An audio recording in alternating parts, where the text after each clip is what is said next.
Assalamualaikum warahmatullahi wabarakatuh. Anak-anakku dari kelas 6A, B, C, dan D, apa kabarnya hari ini? Miss berharap kalian sehat semua dan tetap semangat dalam belajar ya. Baik, hari ini kita akan memasuki tema 2, persatuan dalam perbedaan, dengan subtema yang berjudul bekerja sama mencapai tujuan. Nah, sebelum kita memulai pembelajaran, yuk kita berdoa terlebih dahulu, membaca doa sebelum belajar. Bismillahirrohmanirrohim. Robbi zidni ilma warjukni fahma. Amin. Baik, kalian sudah menyiapkan buku dan pensilnya. Jika ada kalimat atau informasi yang penting, silakan dicatat ya kak. Oke, di pelajaran pertama kita akan membahas tentang peristiwa sejarah yang sampai saat ini terkenang sepanjang masa, yaitu adalah peristiwa 10 November yang terjadi di Surabaya. Apakah kalian masih ingat peristiwa 10 November ini diperingati sebagai hari apa? Ya, benar. Peristiwa 10 November ini diperingati sebagai Hari Pahlawan, ya. Kenapa sih Miss kita harus mempelajari dan mengenang peristiwa 10 November ini? Supaya kita bisa memetik pelajaran dari peristiwa tersebut. Nah, setelah Indonesia merdeka, ternyata Indonesia masih harus mempertahankan kemerdekaannya, ya. Jadi setelah Jepang menyerah tanpa persekutu, tentara Jepang pun dilucuti.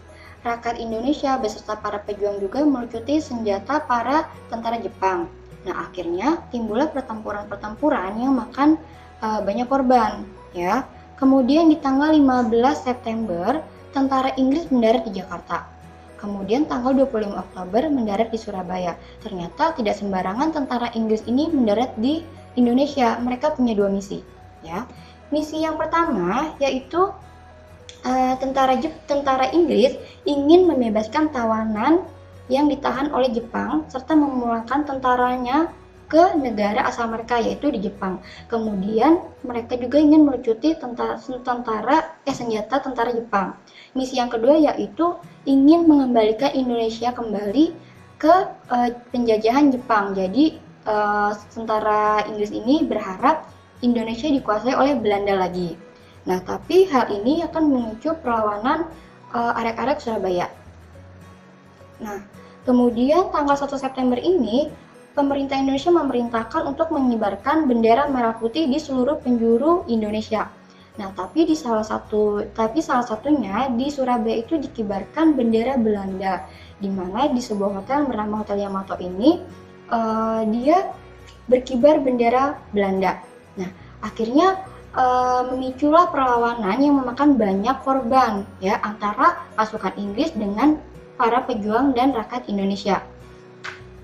Nah, keesokan harinya, arek-arek Surabaya ini atau rakyat Surabaya ini berkumpul di depan Hotel Yamato. Mereka protes. Protes karena Indonesia kan sudah merdeka. Kenapa bendera Belanda dikobarkan di Hotel Yamato ini? Akhirnya timbullah pertempuran, timbullah bentrokan senjata dan terbunuhlah salah satu brigadir jenderal yang bernama Jenderal Malabi ini pada peristiwa tersebut. Nah, kemudian Brigadir Jenderal Malabi ini digantikan oleh Mayor Jenderal Mansrak dan dia mengeluarkan ultimatum yang berisi tentang penghinaan bagi para pejuang dan rakyat Indonesia. Jadi rakyat Indonesia ini diminta untuk menyerahkan diri dan diminta juga untuk menyerahkan senjatanya dan ditunggu sampai batas waktu jam 6 pagi. Mereka, maksud Miss, tentara Inggris, tentara sekutu ini mengancam jika sampai batas yang sudah ditentukan ini tidak menyerahkan diri, mereka akan membumi hanguskan dan membom Surabaya dari darat, laut maupun udara. Nah, akhirnya ultimatum tersebut ditolak karena dianggap rakyat Indonesia sudah merdeka. Akhirnya tanggal 10 November ini tentara Inggris mulai melancarkan senjatanya, yaitu beberapa 30.000 serdadu, kemudian 50 pesawat terbang dan kapal perang. Mereka menghujani Surabaya. Akhirnya Surabaya ini dibumi hanguskan dari wilayah darat, laut, dan udara. Ya, nah pihak Inggris ini menduga bahwa 3 hari saja pertempuran di Surabaya akan ditaklukkan, tapi tidak tapi ternyata memakan waktu lebih, ya.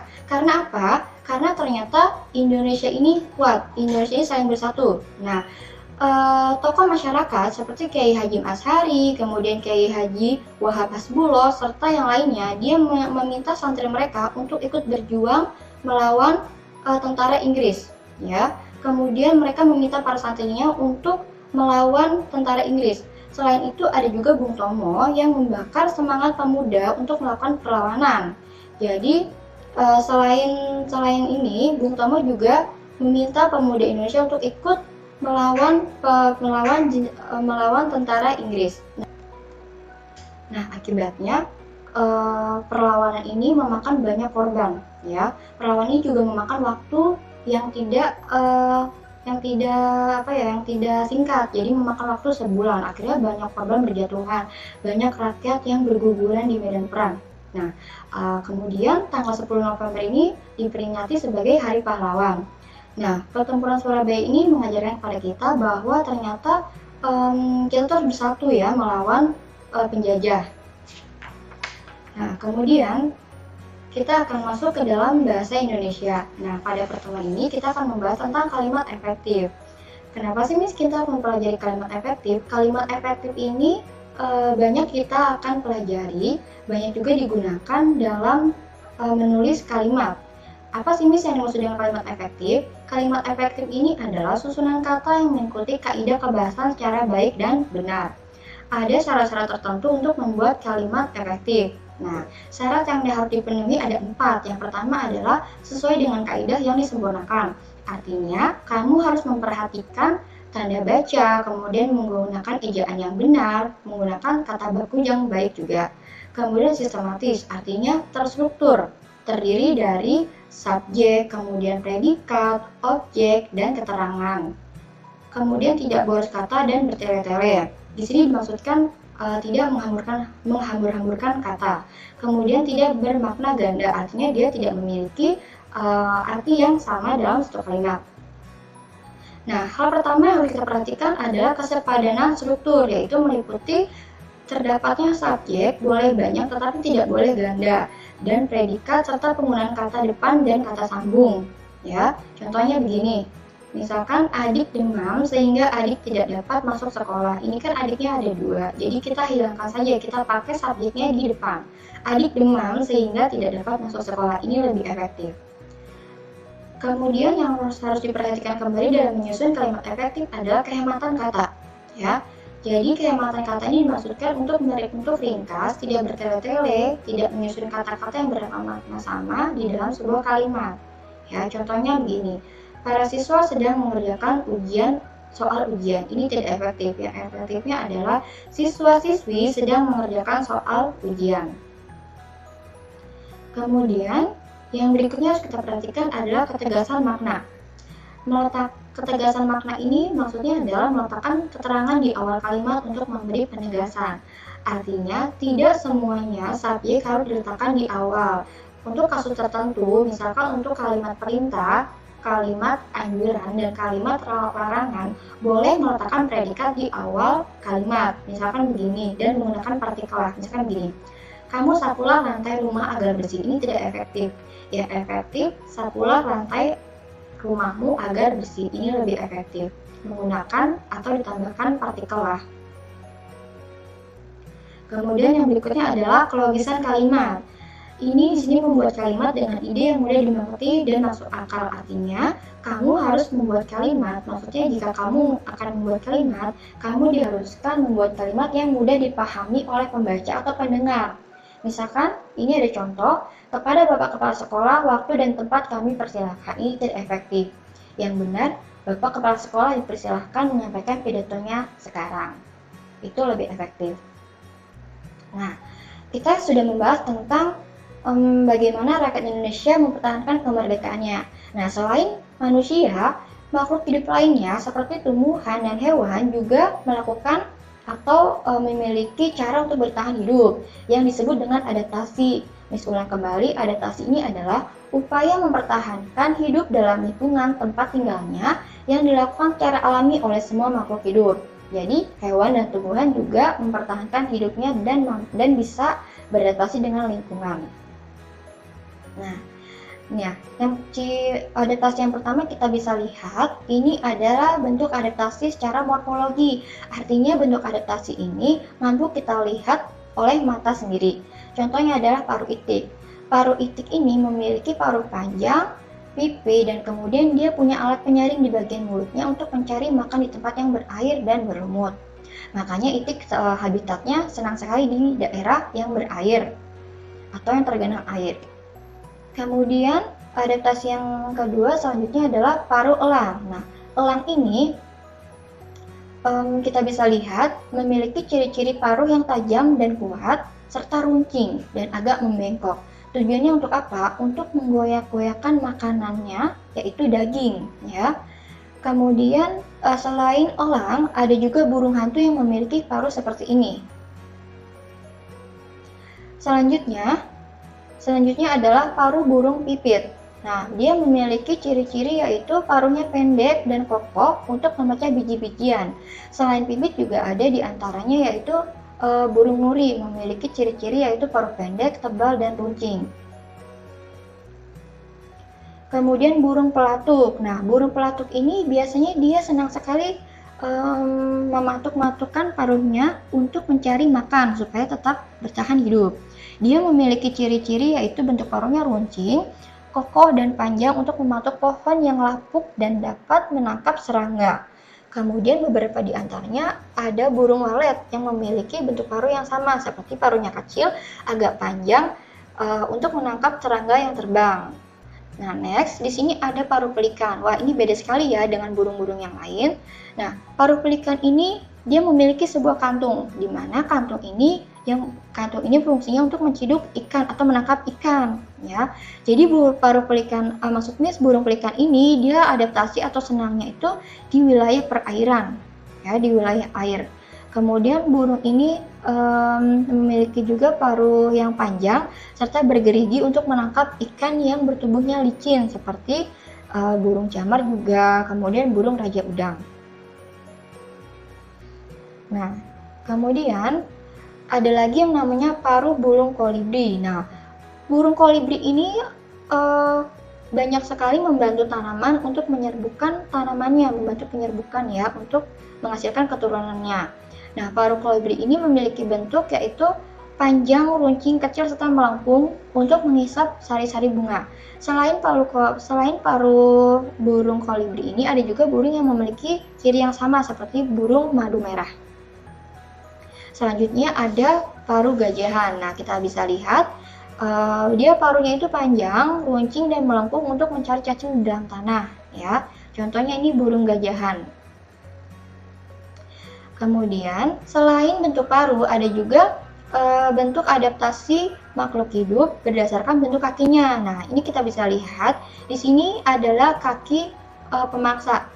Contohnya adalah kaki burung elang, di mana dia memiliki kuku yang tajam dan melengkung serta kuat untuk mencakar, dan dia memiliki jari-jari yang pendek. Biasanya burung pemangsa ini banyak terdapat di daerah pegunungan ya, untuk menangkap elang tuh sukanya makan kayak ayam hutan, kemudian serangga-serangga juga, musang juga ya. Kemudian ada juga tipe kaki pemanjat. Ini contoh burung pada burung pelatuk. Atau kalau misalkan kalian nggak tahu pelatuk itu, contohnya woody woodpecker ya.